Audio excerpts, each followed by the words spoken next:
Quem crer e for batizado será salvo, mas quem não crer será condenado. E estes sinais seguirão aos que crerem.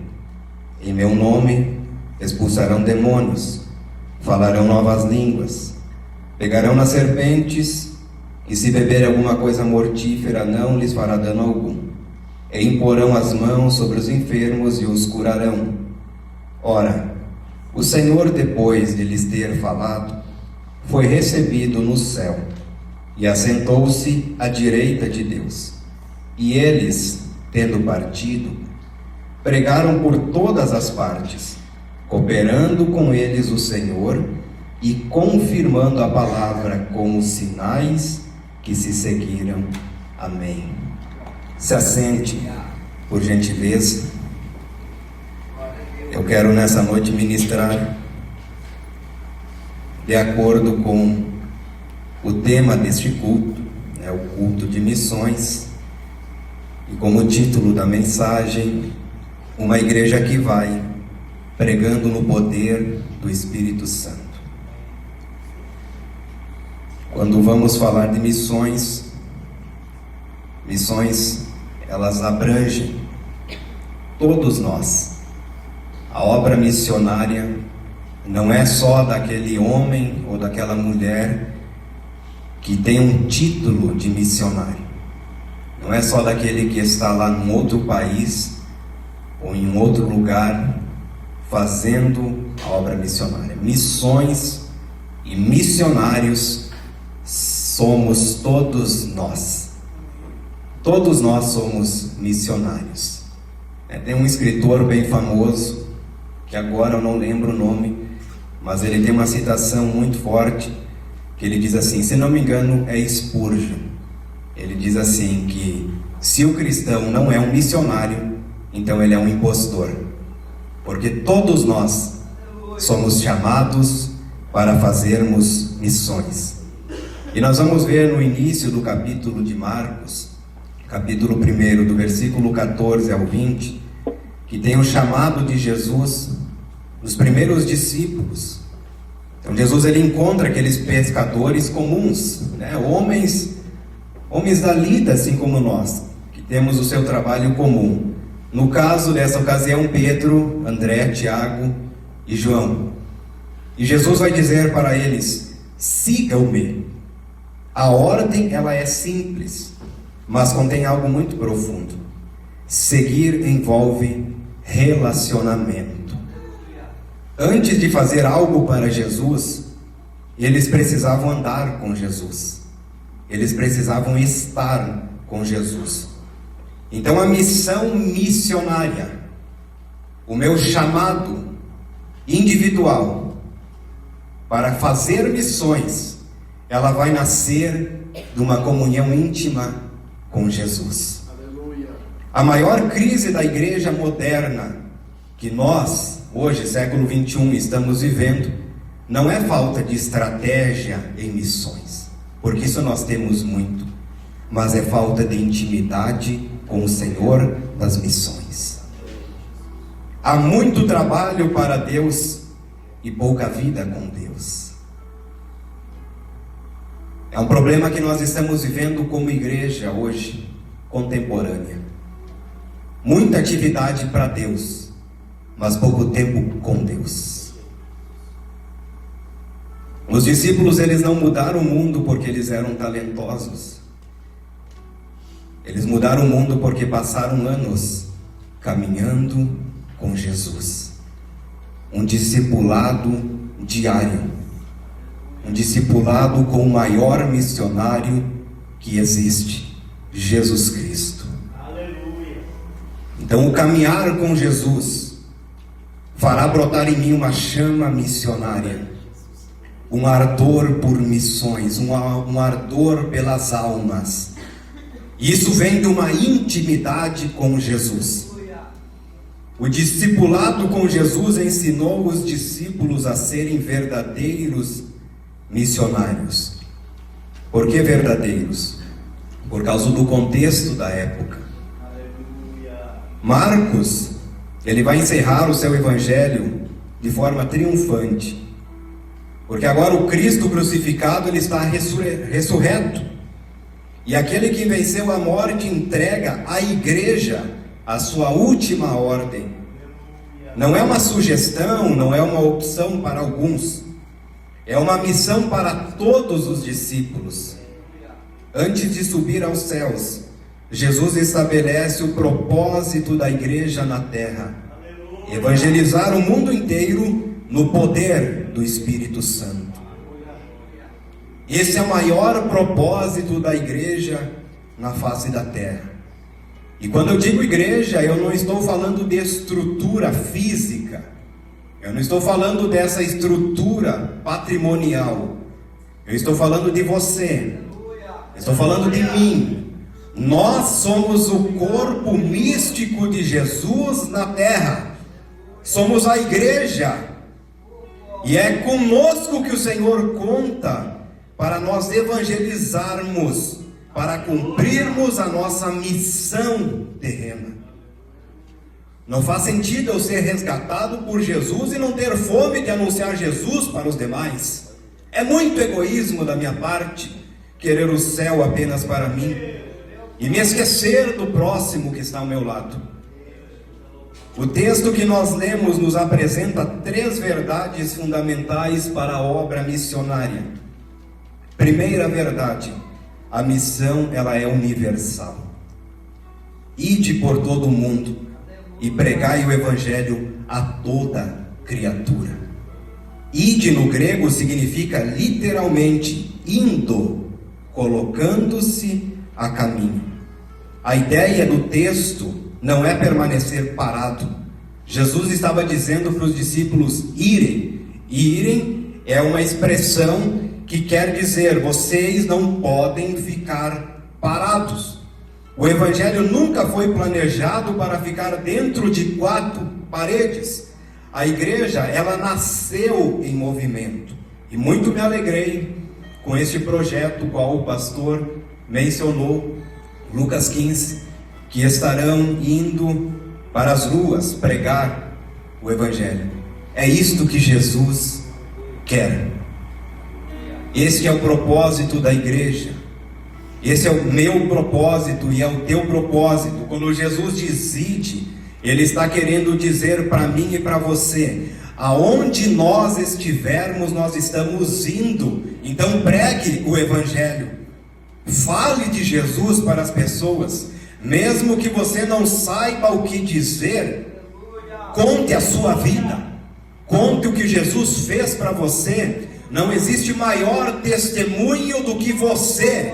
Você é um testemunho vivo daquilo que Deus pode fazer. Muitos de nós já passaram por lugares tão tenebrosos. Eu, como alguém que nasceu no lar cristão, tenho o meu passado tenebroso. Por cerca de 2 a 3 anos fiquei perdido no mundo das drogas. E sempre que eu tinha uma oportunidade, quando trabalhava na barbearia lá em Erechim, eu sempre testemunhava da onde Jesus tinha me tirado, porque eu sou um testemunho vivo.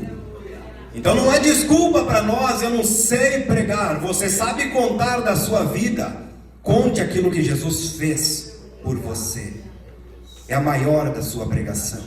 Aleluia. Ide. Aonde você vai, Deus te deu uma boca para falar. E se você não souber o que falar, você não está sozinho. Ore ao Espírito Santo que está com você. Ele vai colocar as palavras na sua boca. E essas palavras não vão ser simples palavras. Vão ser um testemunho no poder do Espírito para a conversão de almas. Todo mundo, no grego é cosmos, refere-se ao mundo habitado, às nações, aos povos. Para os judeus do primeiro século, isso era revolucionário.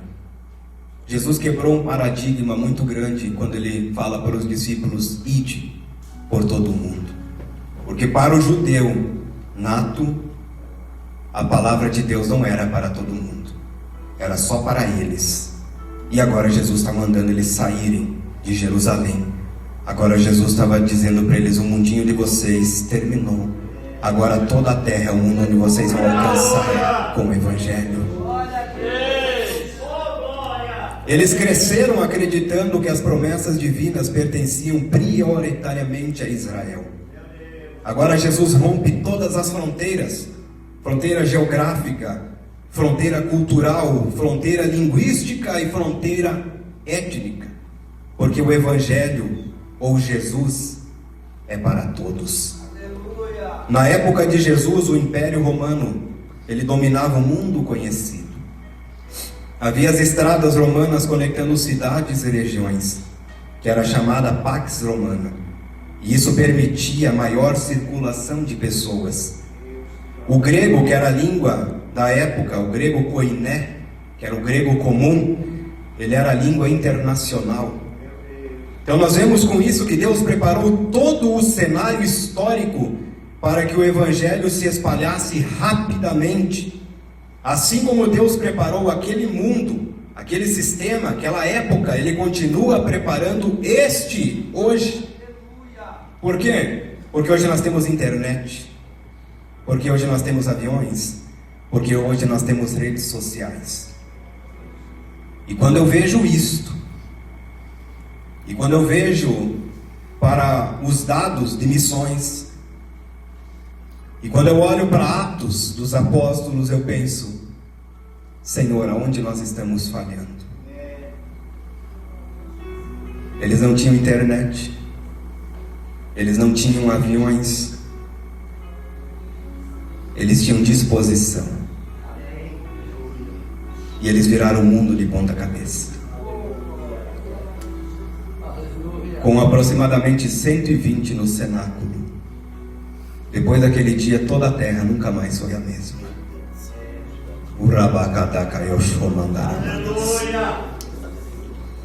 O que está nos faltando? Porque quando olhamos para os dados de missões, nós ficamos impressionados por ver que ainda tem bilhões de pessoas que não foram alcançados pelo Evangelho. Que ainda no século 21 tem muita gente morrendo diariamente como mártir por professar a fé em Jesus. Tem localidades que famílias inteiras são assassinadas pelo simples fato de carregar uma Bíblia, de dizer que é crente, que crê em Jesus. Então a pergunta não é se existem meios, a pergunta é: existem mensageiros? Missões não é um departamento da igreja, missões é a própria identidade da igreja. Uma igreja que não evangeliza perdeu a sua razão de existir. Missões elas acontecem na cidade, no trabalho, na universidade, na vizinhança. Uma das minhas orações é que Deus invada esta cidade, que a sua glória venha sobre Passo Fundo. Aleluia, que dentro das universidades, que aqui é uma cidade que tem bastante, comece avivamento dentro das universidades.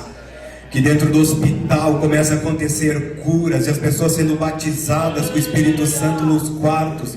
Que dentro do presídio a glória de Deus se revele para aqueles que estão presos e comece a acontecer batismo com o Espírito Santo dentro dos presídios. Que a igreja seja arrancada de dentro das quatro paredes e saia para as ruas no poder do Espírito Santo.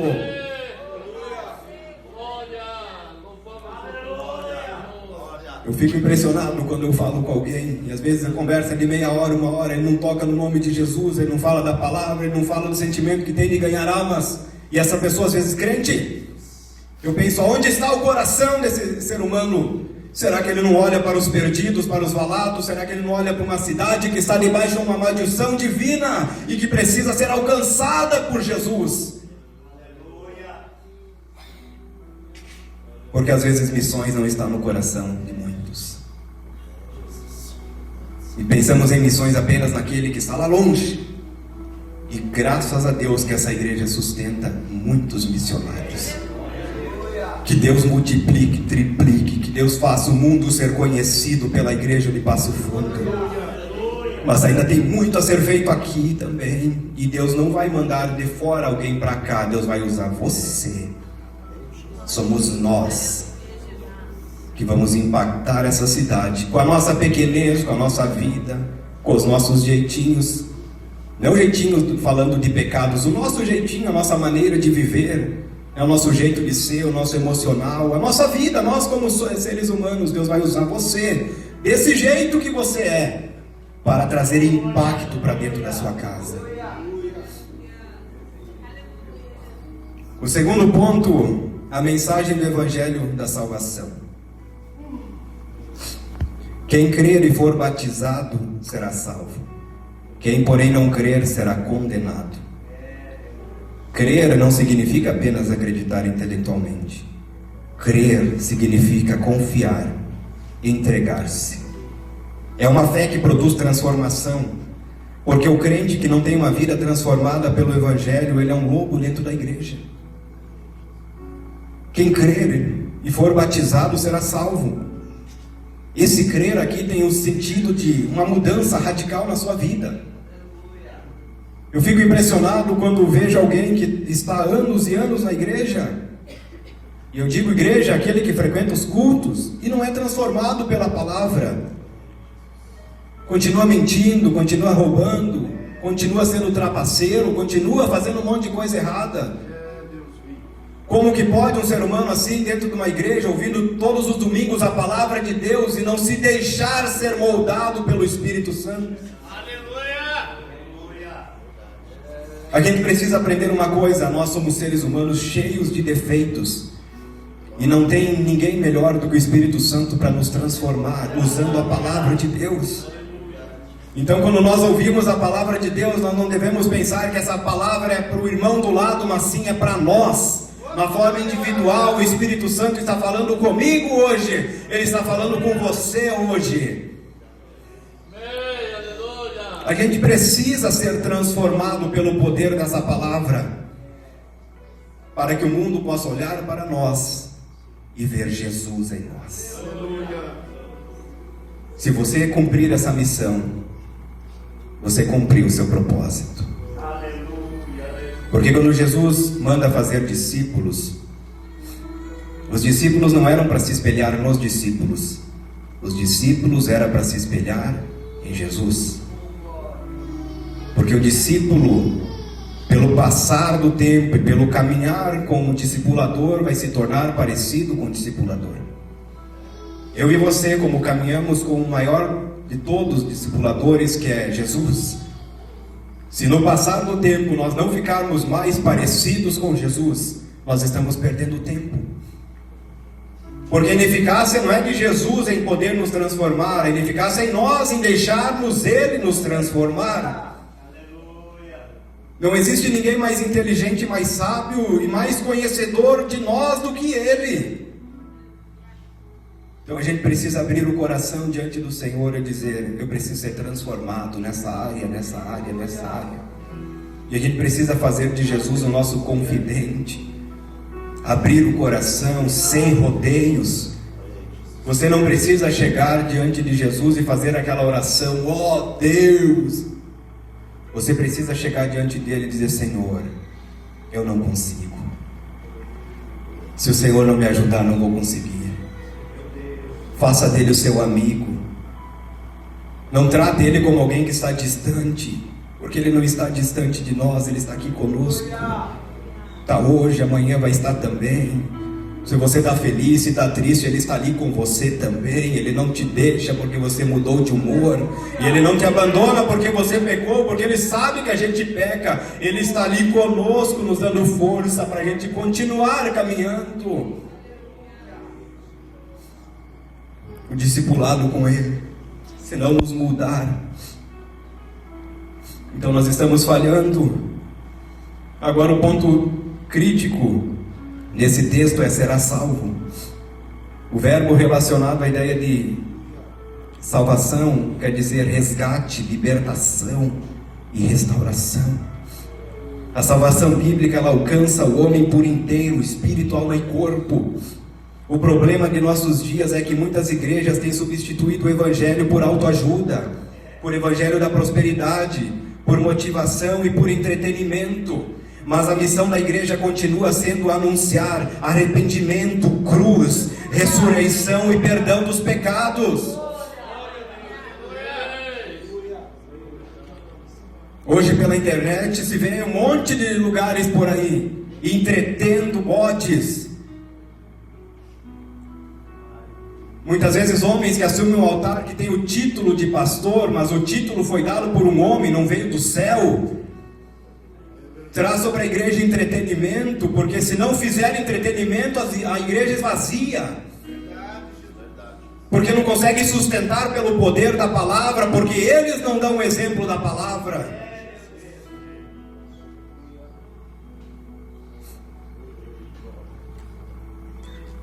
Nós estamos vivendo uma crise muito grande no Brasil.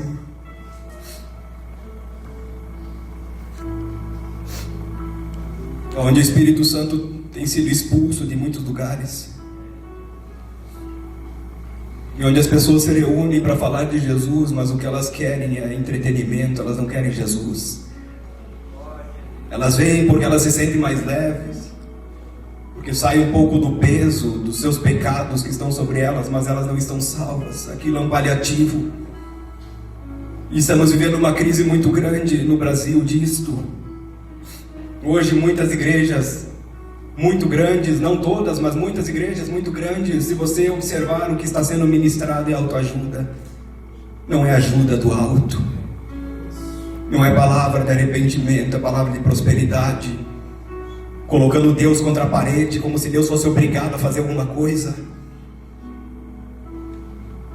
E as pessoas ficam chateadas muitas vezes porque Deus não faz, porque Deus não é obrigado a fazer.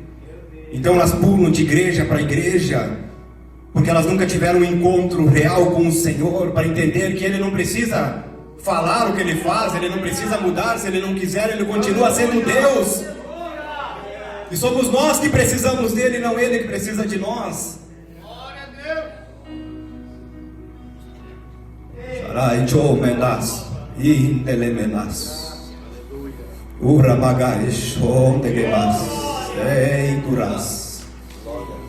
E calamacei, eu sinto uma glória de Deus enchendo a nossa vida aqui nessa noite. Nós nunca mais seremos o mesmo depois dessa mensagem.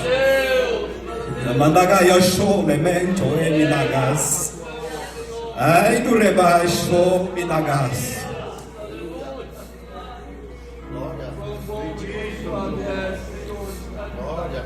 Aleluia. Essa é a presença do Espírito Santo. É a presença de Deus, é a glória de Deus. A glória nem sempre é estrondosa. A glória que não nasce de dentro do interior do homem, ela não é a glória de Deus, porque a glória de Deus, quando vem no interior do homem, vai fazendo mudanças dentro dele. A glória de Deus, quando vem, o peso da sua Shekinah nos lança ao chão. Aleluia. A glória de Deus, quando vem, ela nos convence dos nossos pecados. Ela nos leva ao arrependimento, ela nos leva ao quebrantamento. Esse Deus é muito santo. O maior problema da humanidade não é econômico, não é político, não é psicológico. O maior problema da humanidade é espiritual. O homem, ele está separado de Deus pelo pecado, e a verdadeira compaixão missionária não é apenas alimentar os famintos, é anunciar o pão da vida. Não é apenas tratar feridas sociais, é apresentar o Salvador. Uma pessoa pode viver muitos anos sem conforto, mas não pode passar a eternidade sem Cristo. Ela pode viver a vida dela inteirinha aqui na terra, sem um único conforto. Agora ela não pode passar a eternidade sem Cristo. Quando eu olho para o mundo, eu só vejo dois tipos de pessoas, o salvo e o não salvo.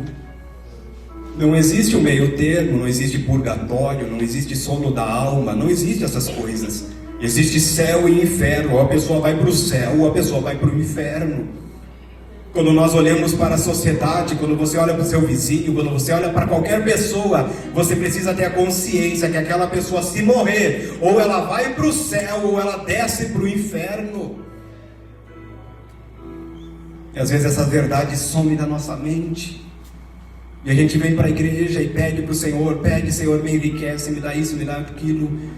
E o Espírito Santo gemendo, dizendo, eu queria usar você para ganhar almas. Porque as almas são eternas, as coisas da terra passam. As almas não passam, as almas é eterna. Morreu aqui, uma alma eterna, vai viver por toda a eternidade. E aonde que essa alma vai passar a eternidade? Então a missão, ela vai exigir o revestimento de poder do Espírito Santo. Estes sinais hão de acompanhar aqueles que creem. Estou resumindo. Jesus, ele não envia a sua igreja para cumprir a missão apenas com recursos humanos. É interessante que Jesus não se desfaz dos recursos humanos. Quando Jesus chamou os discípulos, a primeira pesca maravilhosa, o que era? Por que Jesus encheu o barco deles de peixe? Será que era para se aparecer? Será que era para mostrar que ele tinha poder? Claro que não. Eles foram chamados para a obra. Eles iam viver de quê? Eles eram pescadores, então Jesus proveu o sustento deles para a obra. É Jesus que promove a obra missionária. Agora, recursos humanos não são suficientes. A evangelização mundial, ela é impossível sem o Espírito Santo.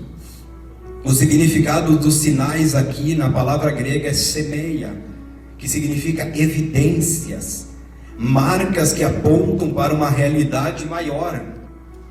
Os milagres nunca foram um fim em si mesmos. Eles apontavam para a autoridade de Cristo. O propósito era confirmar a mensagem do Evangelho. Marcos deixa isso claro no versículo 20, confirmando a palavra por meio de sinais. Os sinais, eles não substituem a palavra, eles confirmam a palavra. É interessante nós notarmos que antes da descida do Espírito Santo, os discípulos por Jesus receberam autoridade para anunciar o Evangelho do Reino, para pregar arrependimento. E aquela autoridade que eles receberam era para aquelas missões específicas. Teve vezes que Jesus mandou eles irem, os 12, teve outras vezes que foi os 70. Eles foram, pregaram e voltaram trazendo um relatório para Jesus. Os demônios nos submetem ao seu nome. Vieram cheios de alegria. Mas era uma autoridade para aquele momento. Porque nós vamos ver que em outros momentos eles não tiveram autoridade para expulsar demônios. Em outros momentos não tiveram autoridade para curar os enfermos. A sua vida terrena, esses 3 últimos anos de suas vidas, até a descida do Espírito Santo, foi o período de apostolado com Jesus, de discipulado com Jesus. Eles viveram uma vida mediana.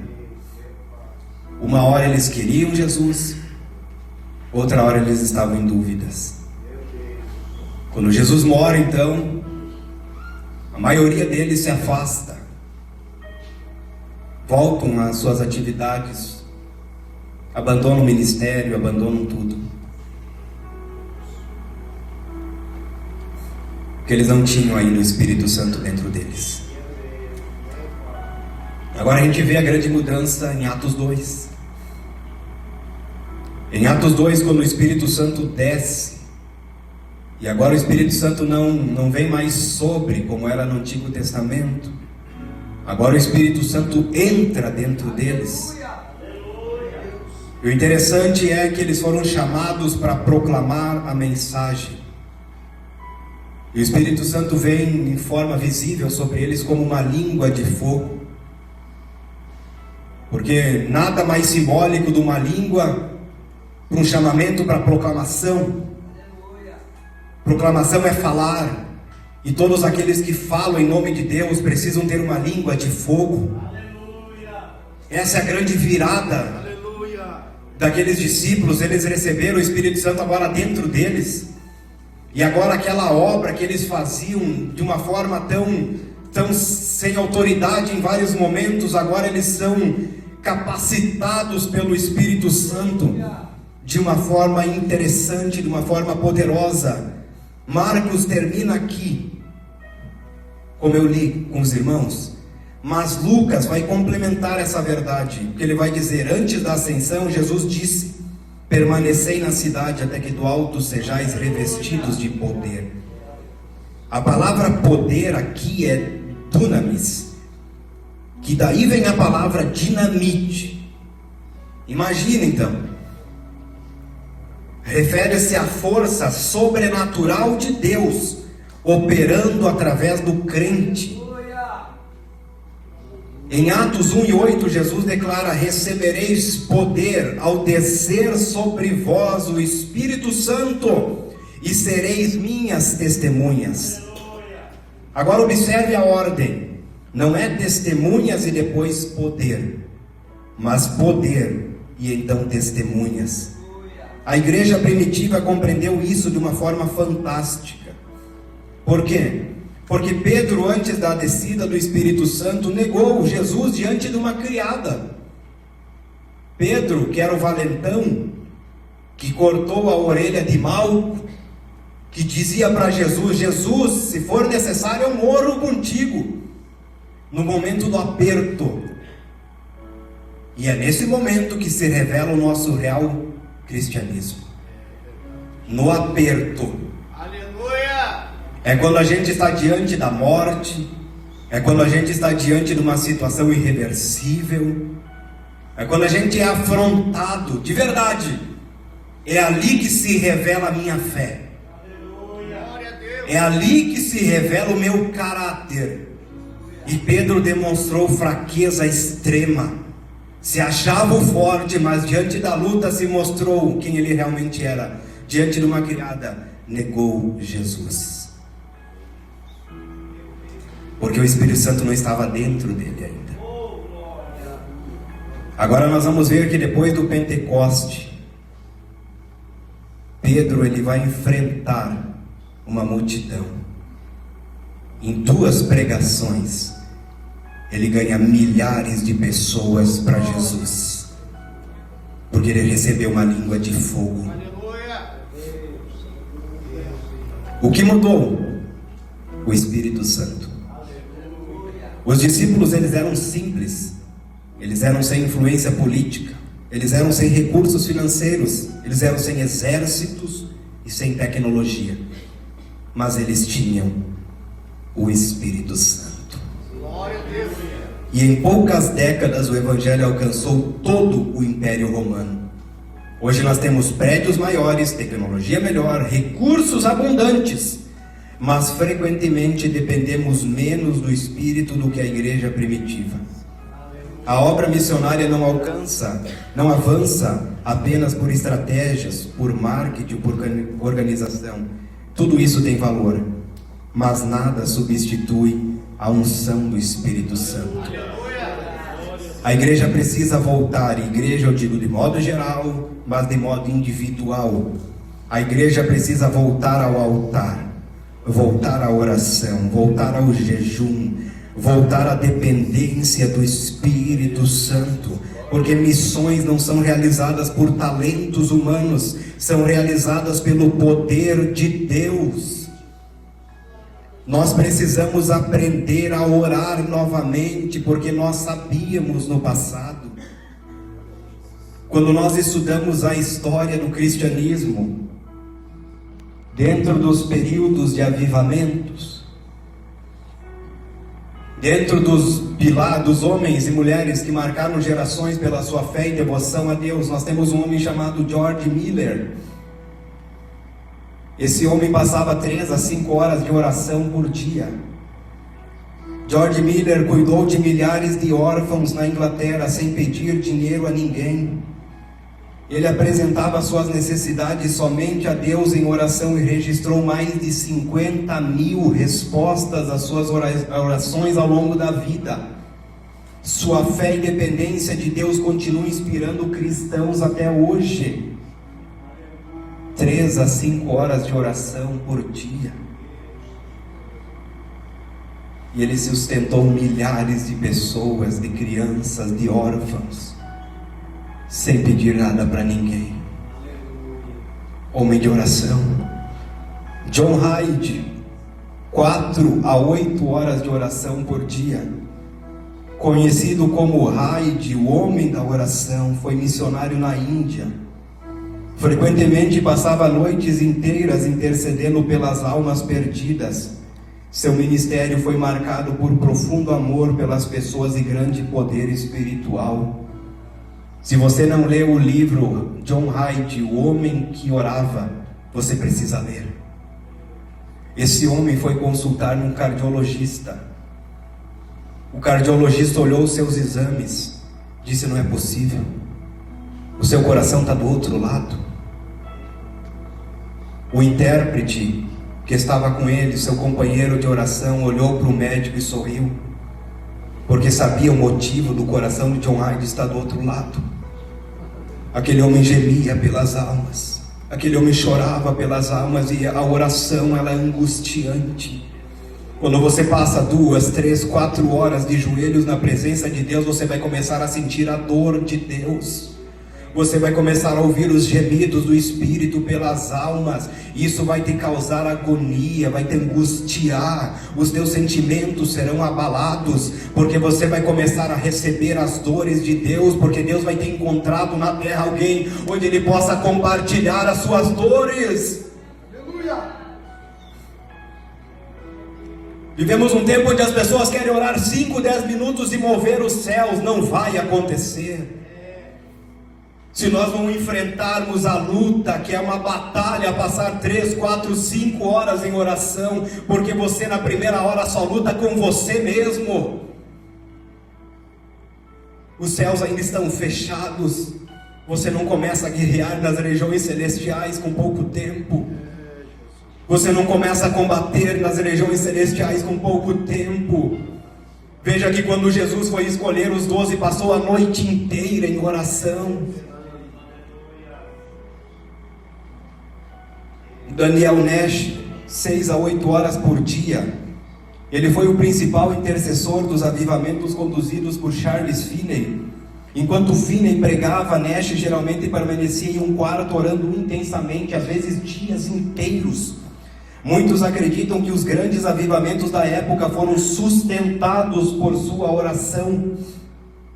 Daniel Nash passava às vezes dias inteiros trancado dentro de um quarto de hotel, de algum lugar, orando para que Finney pudesse chegar dentro das localidades e pregar, e aquelas localidades inteiras eram evangelizadas e se rendiam a Jesus. Quando Finney pregava, as pessoas não aguentavam ficar de pé, elas caíam no poder de Deus. Às vezes era tão forte a presença de Deus sobre localidades, e quando as pessoas zombavam do Evangelho, zombavam de Finney, caíam mortas dentro de casa. E nós vemos que esses relatos é comum em avivamento. No avivamento do Brasil, operado na vida de Daniel Berg Gunaving, muitas pessoas, nos seus diários está escrito, muitas pessoas que zombavam da fé, caíam mortas por zombar da fé. Por que isso não acontece? Porque não tem mais homens que oram como eles. Ivar Vingren, seu filho de Gunnar Vingren, escreveu no diário: muitas vezes cheguei em casa e vi meu pai prostrado no chão orando. Eles faziam da oração a sua força missionária.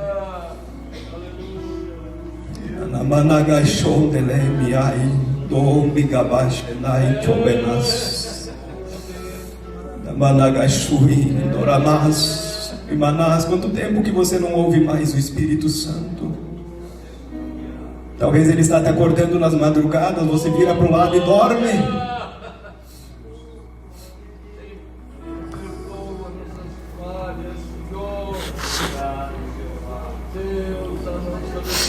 Eu tinha uma lista aqui grande de homens e mulheres que deixaram um legado, não porque eram poderosos, não porque falavam bem, não porque eram ricos, não porque eram importantes, mas porque passavam horas na presença de Deus. E quando aqueles homens se levantavam, era Deus com eles.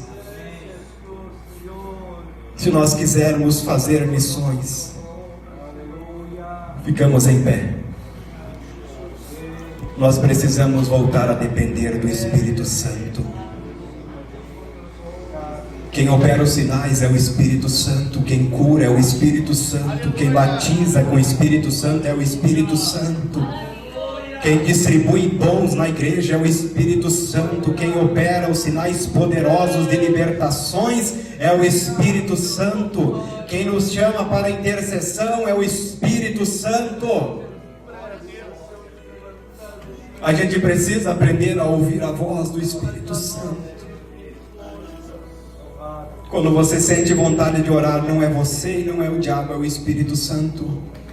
Quando você sente vontade de ler a palavra, não é você, não é o diabo, é o Espírito Santo. Quando você está do lado de alguém e uma vontade muito grande de falar de Jesus vem para você, não é o diabo e não é você, é o Espírito Santo. Fala a Deus! Aleluia!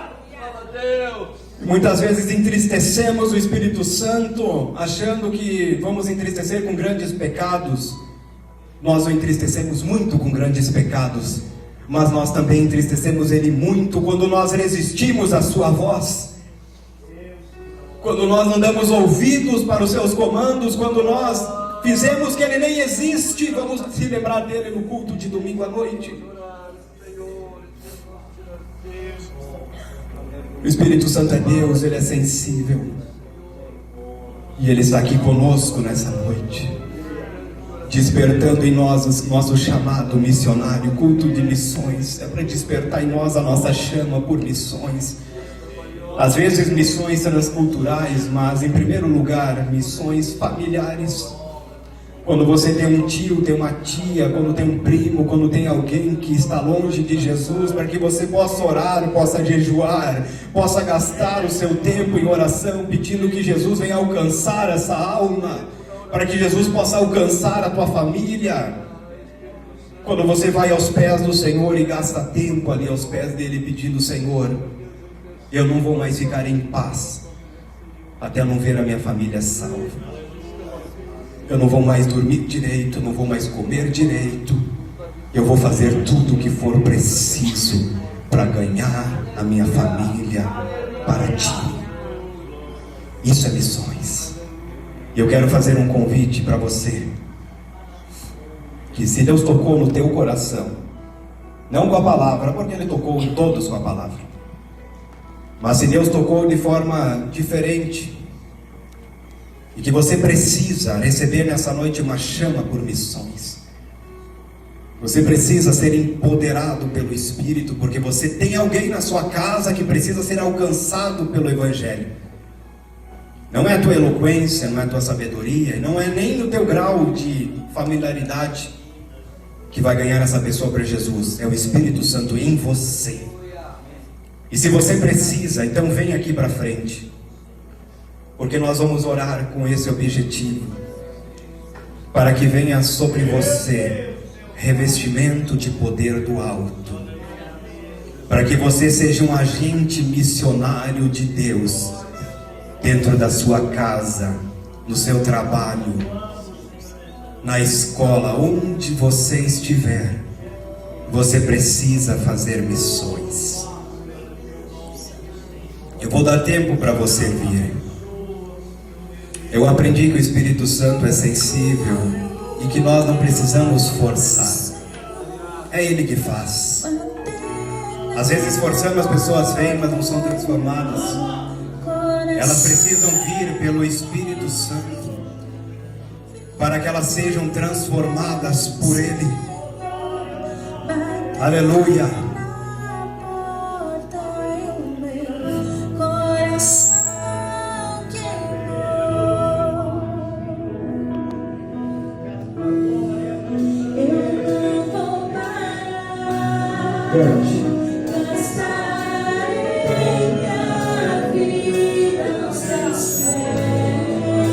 Vai cantando, vai adorando.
Vem, Espírito do Senhor, sobre a sua igreja. Ei, Dorebi, Sheito, Edekiandoro, Sheito, Gemanas. Ei, Doremacho, Negaias, sim, sinta o calor que está vindo sobre você. Ei, Joguei, Duíneremas. Aleluia, os batizados com o Espírito Santo, você tem liberdade para deixar fluir as línguas espirituais. Sim, há uma unção poderosa do Espírito aqui nessa noite para te encher de poder. Ei, Duramas. Ei, Doguei, Tuínes. É pouco me tequenes. Ei, durei, me negai.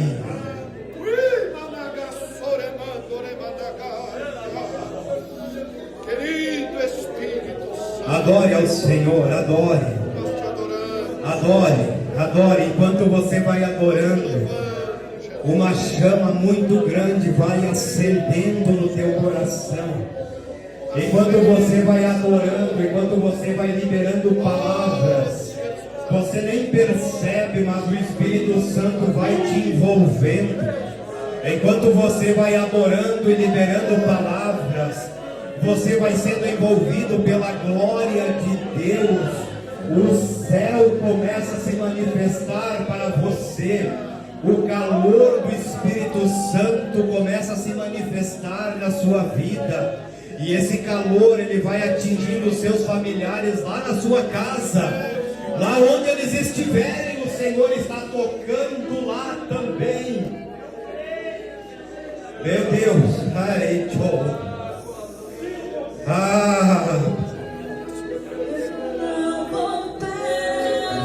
adore o nome do Senhor.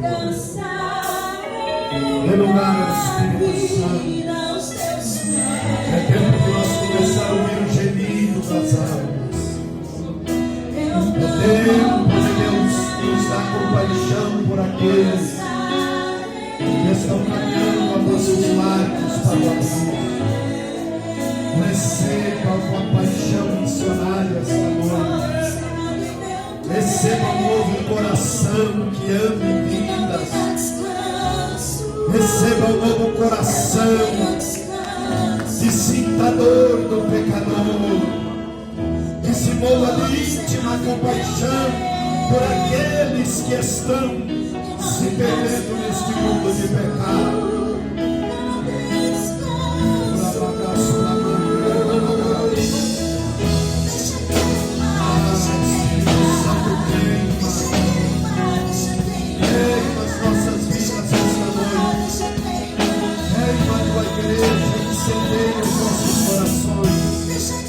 Senhor, instrumentaliza o teu povo esta noite. Que essa criança que é o mais velho, Senhor, que seja tocado pelo ensino do Espírito. Dá um salva, Senhor, dá um salva. Dá um salva, Pai Santo. Avive os nossos corações. Avive a tua obra, Senhor.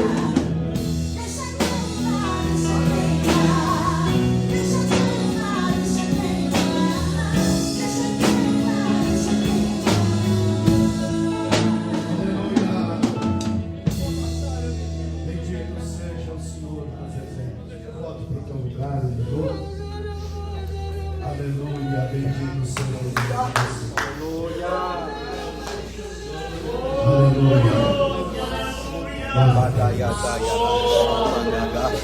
Glória a Deus. Que presença, meu Deus.